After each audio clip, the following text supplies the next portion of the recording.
inicial, kur njerëzit fillojnë me eksperimentu, edhe çiftet e reja futen në martesë pa qenë të përgatitur, sidomos emocionalisht, sepse këtu bota e thyrja më e madhe.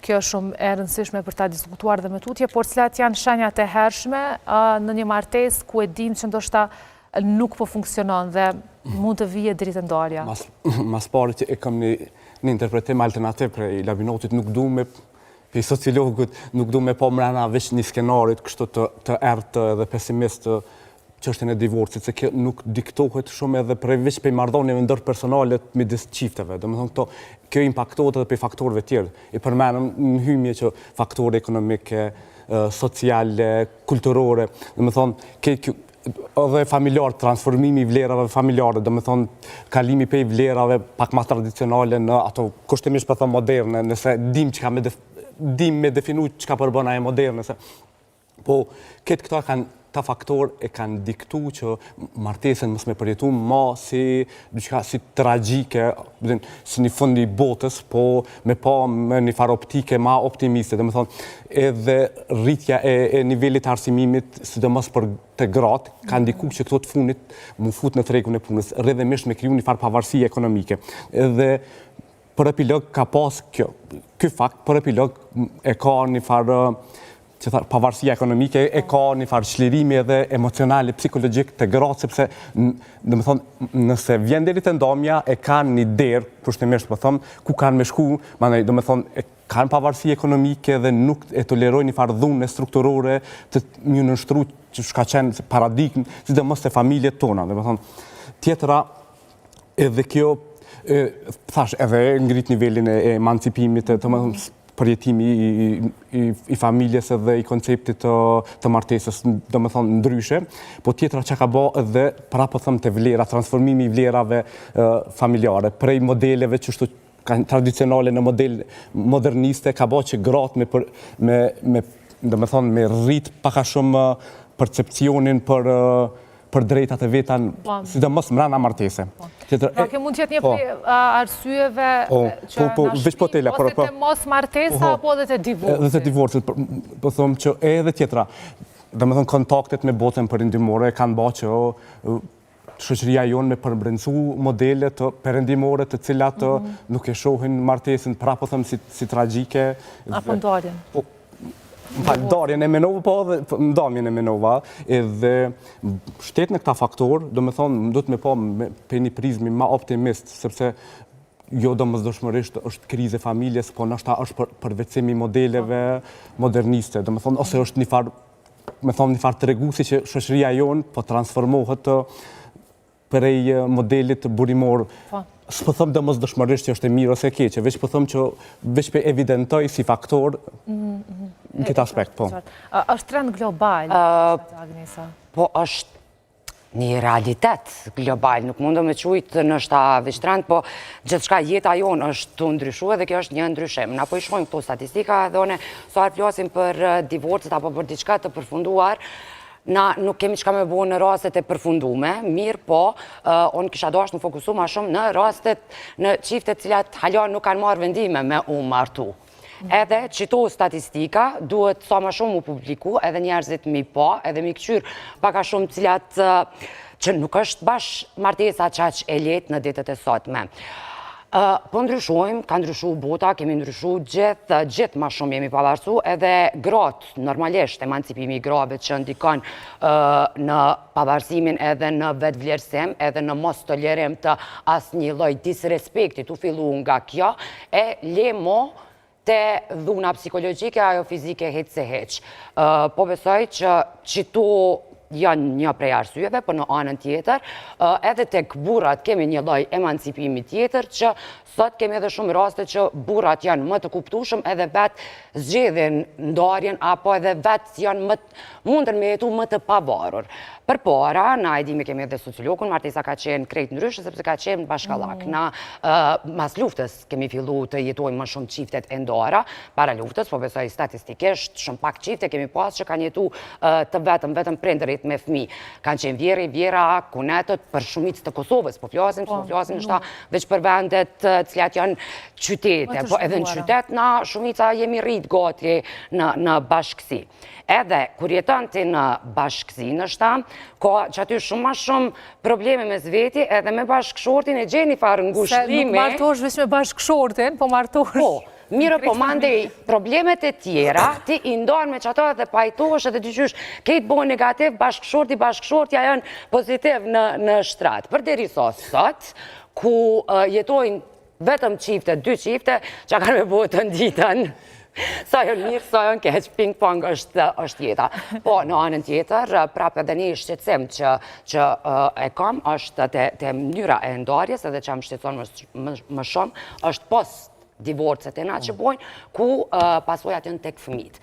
Qëto, besoj që na nuk jemi ende të shëndetshëm, tash për këto rastet që janë nda, do me thonë nuk ka dashni mes tyre, janë rastet të përfunduara. Por, këto rastet duhet të merren me trajtimin e fëmijëve tyne, duhet me vazhdu një bashkëpunim. Qito mande janë problematike, kur vazhdojnë luftërat post divorcit, edhe në këtë rast, do me thonë, veç fëmijët janë viktima. Në divorc, vetëm fëmijët janë viktima, sepse qifti, do me thonë, shlirohen prej njëri tjetri. Në këtë rast, tek 135 rastet shkullërzimeve, nëse këta kanë fëmijat e viktimat, po i quajnë potencialisht mund të jenë fëmijë dhe mënyra se si i qasën edhe vetë prindrit, duke pas parasysh lapë që pra ka ndryshu dhe edhe mënyra e pritshmërive të martesës në këtë kohë krahas viteve të kaluara, por nuk ka ndryshu edhe mendësia se si të trajtojmë këto çështje nga prindrit e ndarë. Po e vërtet, do më thonë, kjo që u potencu kalimi prej një familje tradicionale me shumë breza, në një familje ku jeton vetëm një qeft, për shembull 2 partner, edhe kjo ja ka mundësu qifteve të reja me, si me thonë, me vetë vendos për kriteret e planifikimit familjar. Edhe mendoj që kjo ja u jep atë komoditetin e liris edhe të organizimit edhe të planifikimit, për me jetu në një jetë pak ma komode, pak ma private edhe pak ma të organizume. Edhe pajtona dhe me thonë edhe me ato që u tha se faktikisht shoqëritë perëndimore janë në krizë, jo vetëm familja si institucion.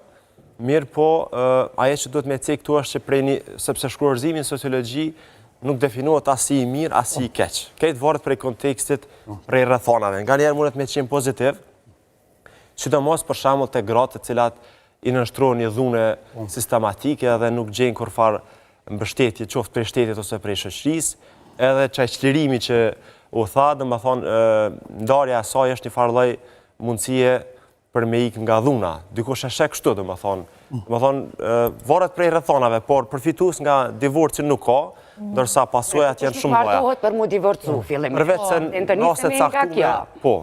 Janë problemet, çfarë do ato që çojnë deri te divorci? Po, sepse edhe përveç vendimit për martesë, edhe vendimi për ndarje, po ashtu nuk është i lehtë. Edhe nuk vjen si rezultati një problemi që lind ad hoc aty për aty, po akumulohen shumë probleme, edhe pastaj po zakonisht këto vendime janë shpeshherë edhe të pamatura, edhe të papjekura, ka mungesë të inteligencës. Vendimet për të martuar apo vendimet për të ndarë? Unë mendoj që edhe vendimi shumë i shpejt për martesë mund të shpije edhe të një divorc shumë i shpejt. Sepse shohim që jo përmendet më herët që nuk janë ndoshta çiftet as të gatshme, as të pjekura emocionalisht, dhe i futën një martese, një rrugtimi që mund të jetë shumë sfidues për ta. është e vërtetuar edhe kështu empirikisht që, do të thonë, kërkohet, do të mund imponu kriteri pjekurisë emocionale, do të thonë sepse martesa është i takon në domenin të irracionalitetit, apo një farë kushtimisht me thonë një farë verbrie. Megjithatë, për te kësaj duhet një farë pjekurie paralelisht me ndjenjen e dashurisë, edhe një farë racionaliteti. Mos të kuptohet kjo që portretizoj martesën diçka si çështje instrumentale, po megjithatë unë duhet një moshë e caktuar, jo domosdoshmërisht mosha, po një pjekuri e caktuar emocionale, gjithsesi psikologjike, sepse mundet me pas për epilog nashta jo vetëm divorcin, po rruga drejt divorci është edhe e vështirë, domethënë përballen me një farë dhune sistematike e përmend edhe Labi, dhunë strukturore edhe domethënë mbështet në këta që është domosdoshme, në këta faktorë është domosdoshme që me pas një martesë, do me thonë kuptimin që pa ju nënshtru një farë pjekurie, qoftë emocionale, qoftë edhe të emocionale, sociale, një farë inteligencë sociale, sepse pra po thëmë që mundet me pas shumë pasoja që e bojnë edhe, e diktojnë edhe kështu një farë ide që martesa, e gogolizon martesën, do me thonë, hjek dorë, automatikisht... A mund jetë kjo një prej arsyeve se shumë veta edhe hezitojnë mandejt të në martesë? Shumë përvojat e të tjerëve jo veç po edhe përvojat personale, po edhe përvojat heteronome, dikuj tjetër, mundën me konë faktor që e gogolizojnë edhe e bojnë që dikon një aspirant për martesë, një aspirant të krijimit të familjes me hjek dorë prej edhe me pas një farë angthi prej bashkëjetesës, kur shtimisht me thëmë prej... A të ofron edhe angth? Po, sigurisht, po. Unë isha një prej asaj që martesa apo kërkosh nuk të shpëton ty.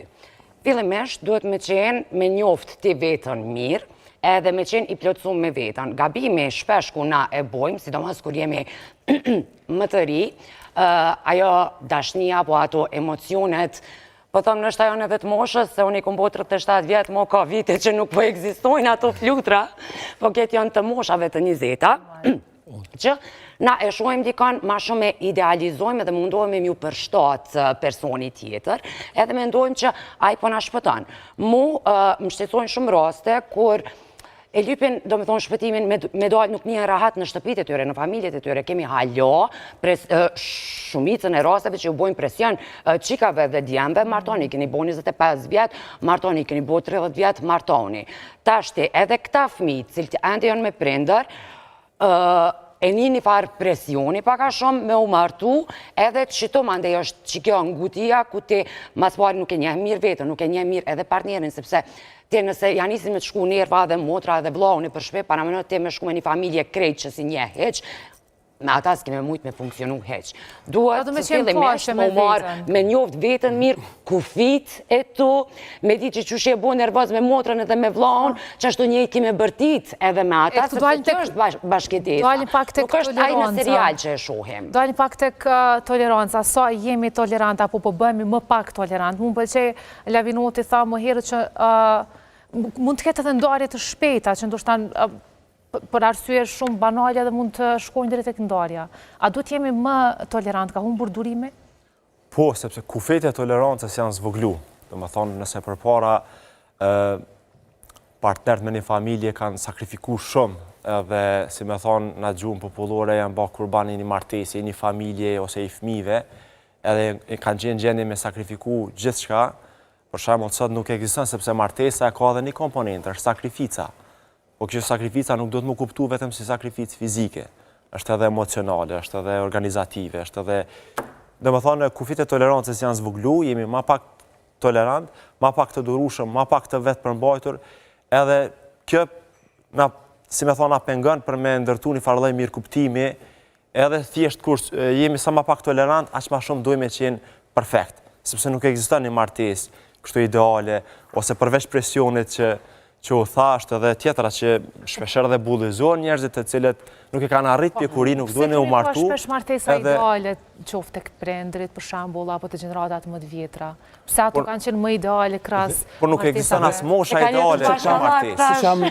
Apo kanë pas halle të tjera, karshi, me shiku. Kam kujtoj Lavinoti me bullizimin, dikush që s'është i gatshëm martu. Dhe vetë fjala axhami rrjedh për fjalë agamia, aja negacion, gamia i pa martuar. Domethënë rrjedhimisht nuk je i pjekun, nuk je bërë burrë se grua. Axhami. Ose dikush që është i martuar, por nuk planifikimi familjar nuk don me kriju familje, edhe të tillët konsiderohen si njerëz ende të papjekur që nuk janë të gatshëm edhe thjesht të pa zot, të pa aft, sepse nuk po krijon familje ose ky nuk po martohet. A duhet më referu kështu? Nuk të pa zot për martesë? Përshkrimi ju bëhet për shoqënisë, na po bëna interpretim, jo që po definojna. Jo që duhet kështu mirë, po kështu shihen. Nuk po, avokojna, nuk po, lojna, që më definojnë dikush që i pa zot. Jo, veç po bëna për interpretim që bëhet në paradigmin kulturore tonën. Edhe njëna prej pyetjeve kështu ma idiote është pyetja cila është mosha ideale për martesë. Nuk ekziston kjo mosha ideale fikse, si me thonë 25 është mosha ma ideale. Kjo varet prej rrethonave, por dikon ashta mundet me qenë 22 vjeç, sepse konteksti rrethonat e tij, por dikon ashta as mosha 40 vjeçare nuk është ideale për martesë, sepse i mungojnë shumë komponente, virtyte, aftësi, përgatitje, etj. Domethënë s'është ideale, edhe tjetër është kur disa media ose rrjete sociale nëpërmjet platformave ndryshme e krijojnë një farë iluzione tek këto çiftet e reja të një marrëdhënie perfekte dhe tash tentojnë me imitua, ta inspirohen prej tyne, edhe kur e shet që s'po jo funksionon, sepse ato është një dramë, është një skenar, është një regji, e jeta reale nuk është teatër. Edhe pastaj dështojnë. A dështojmë këtu sepse shohim bazohemi në një jetë të një çifte ideal në thojza që është përndohen jetë në tyre në rrjetet sociale dhe ne idealizojmë presim me pas ashtu edhe në një jetë shumë të lumtur, raporte shumë të mira, sepse ndoshta e pretendojmë gjithë këtë, por a duhet ta kuptojmë që kjo nuk ekziston? Jo, sepse në rand njëri është kështu fenotip psikologjik edhe kuptohet që pavarësisht moshës ka rol modele. Jo veç fëmijët, po kanë edhe njerëz të pjekun, domethënë. Po rol modele a çdosh me pas për veten tonë se çu më qenë më të mirë apo rol model çu më pas në një burr të mirë? Dyat janë, po. Jo, edhe më qet në Instagram. Dyat, po, edhe nevoja mja konfirmu shoqënisë të, domethënë, rrethit. Jo me lumtur. Po që, po, lumturia, domethënë, qysh na asajohet neve, në faktin që pja transmetojna diku tjetër, që pja krijojna iluzionin tjetrit, përmes iluzionit tonë që jena të lumtur. Domethënë, që kjo është edhe fundamenti i lumturisë së shoqënisë së sotme. Jo veç na, po të na veç është repliku prej botës perëndimore, kryesisht. Po.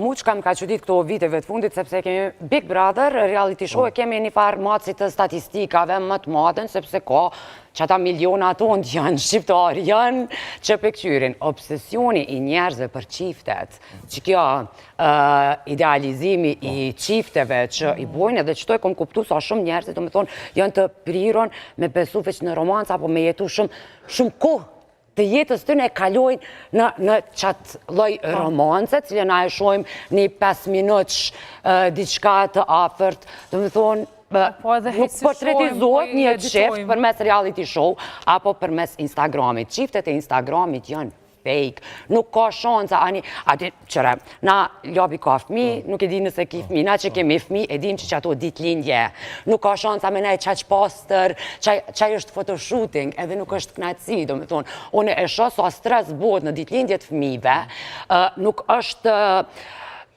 qëllimi të arktimi i që aty në fmive, po të photoshootingu edhe i bërtosin që ati që ka ditlindje rrej mirë që të foto. Hej, që ka ditlindje, a i ka 2 vjetë fmija. Do me thonë që kjo dëshira e madhe krejtve, mju kallëzum, mju pasqyru, që kjo është përpesoj edhe një prej problemeve shumë aktuale që i kemi lumturia fake në Instagram, me po atë tjerët, sa të mirë jena. Me qenë se u përmendën fëmijët, të flasin pak edhe për pasojat që divorcet ja u shkaktojnë fëmijëve. Një stancë për te krejtve, është një përbën një farë traume të pari kuperushme për fëmi. Do me thonë ne afekton aspektin emocional, psikologjik, social, edhe mbështet në statistika edhe indikon edhe performancën në shkollë. Do me thonë, ngesa kohezionit në familje shumë e afekton performancën e fëmijëve në shkollë, do me thonë, mbështet në statistika, mbi 70% të fëmijëve kanë pasë performancë të dopt në shkollë, fëmijët që kanë pasë familje të, do me thonë, me mungesë të kohezionit social. Me të mos harrojmë që ta zëm në Zvicër, tani divorcet janë më të larta se sa ato martesat që funksionojnë.